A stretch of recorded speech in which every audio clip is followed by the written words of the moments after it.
안녕하십니까. 세상 읽어주는 남자 이상훈입니다. 오늘은 인텔에 대해서 말씀드리겠습니다. 인텔은 제조 분야에서 주도권을 TSMC 삼성에 완전히 내준 상황입니다. 하지만 2024년 2나노, 2025년 1.8나노를 완성해서 제조 리더십을 되찾는다는 게 인텔의 목표인데요. 사실 이번 2분기 실적 컨퍼런스 콜에서 펩 겔싱어는 인텔이 첨단 노드에서 칩 양산에 실패할 수 있다는, 그래서 적어도 그간 제시해왔던 칩 타임 스케줄을 달성하지 못할 수 있다는 일각의 우려 섞인 시각을 불식시키는데 상당한 시간 할애를 했습니다. 이제야 인텔 7나노에서 칩을 양산하고 있는 인텔 입장에서는 올해인 2023년부터 2025년까지 4나노, 3나노, 2나노, 1.8나노까지 3년간 4개 노드를 성공시켜야 할 입장입니다. 말이 4개 노드지 7나노보다 더 진화된 5나노는 사실상 건너뛴 것이기 때문에 5나노까지 포함하면 3년간 5개 노드를 완성해야 한다는 뜻입니다. 인텔의 회의적인 쪽의 시선은 이런 로드맵을 볼 때 나름 합리적인 견해라고 봐야 할 것입니다. 그 어떤 업체도 이런 식으로 1년에 2개 노드 이상을 성공시킨 적은 없습니다. 그만큼 인텔의 목표 자체가 야심만만한 것입니다. 이 겔싱어도 이를 잘 알고 있는데요. 그래서 인텔은 그 한 개 노드를 다 완성시키고 더 첨단 노드로 진행하는 방식을 버린 상태입니다. 가령 4나노를 다 완성하고 그 이후에 3나노로 이동하는 식이 아니라 3나노와 4나노를 동시에 진행하는 형태로 가고 있습니다. 그만큼 인텔의 갈 길이 바쁘다는 뜻이고, 인텔의 그 전통적인 방법을 동원해서는 제조 경쟁에서 역전 가능성이 없기에 그 승부수를 던졌다고 봐야 합니다. 그럼 겔싱어가 이번에 어떤 발언을 했는지부터 보겠습니다.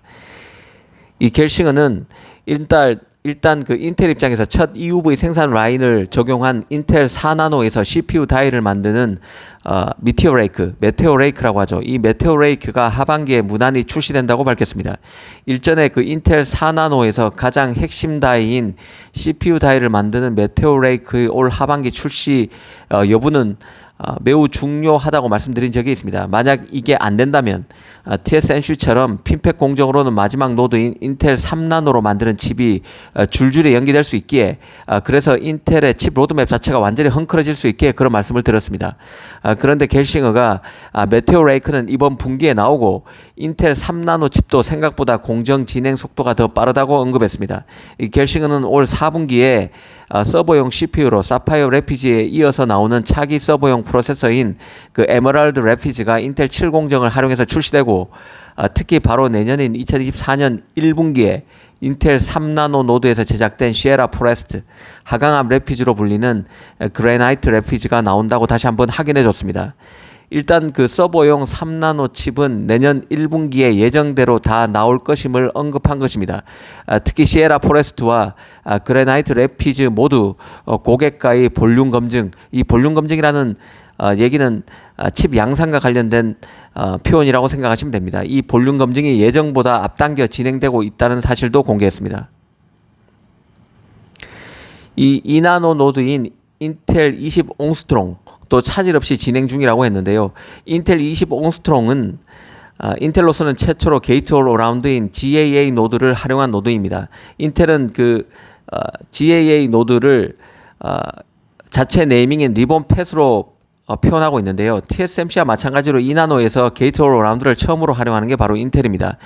겔싱어는 일전에 온라인 컨퍼런스 연설을 통해서 인텔이 차세대 칩 경쟁에서 승리할 수 있다면 이 세 가지 기술이 승리의 키가 될 것이라고 밝힌 적이 있습니다. 이 세 가지 기술이 바로 트랜지스터 구조를 바꾼 일본 팻, 그리고 후면 전력 공급망 기술인 파워비아, 그리고 EUV 장비의 업그레이드 버전인 하이나 EUV 장비입니다. 이 세 가지 기술이 모두 적용되는 노드가 바로 25옹스트롱 2나노인데요. 이 2나노도 현재 팹에서 첫 걸음을 내딛었다고 했습니다.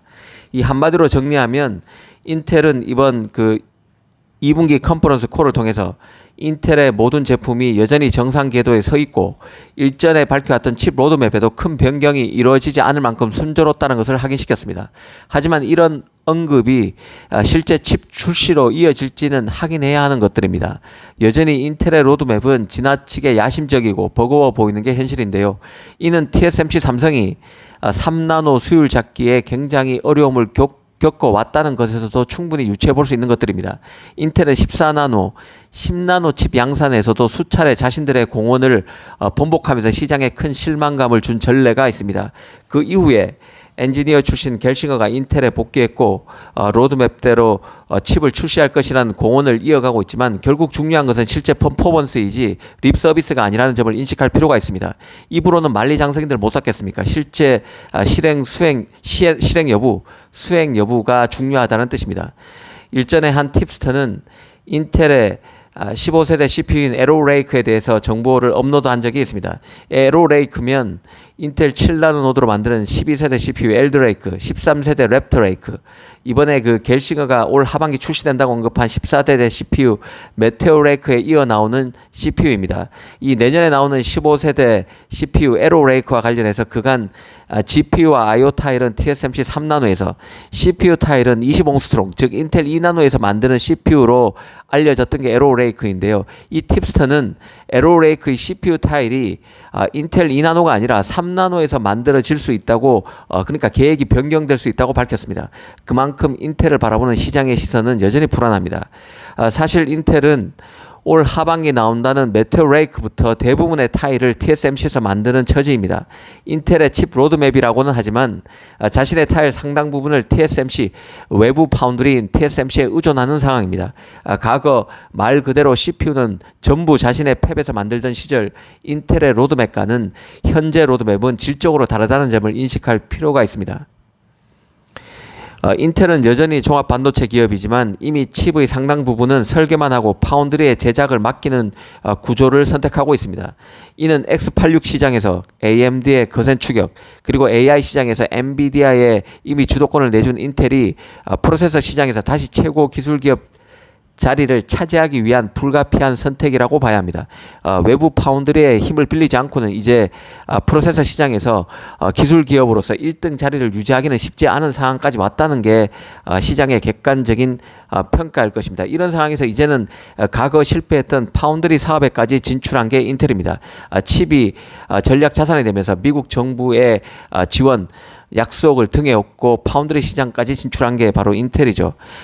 자신의 주력인 CPU 사업에서도 외부 파운드리 조력에 힘입어 명실상부 최고 기업에 등극해야 하는 게 지금 인텔의 입장이고 인텔의 꿈입니다. 이 계획을 실현할 수 있을지 잘 지켜볼 필요가 있어 보입니다. 감사합니다.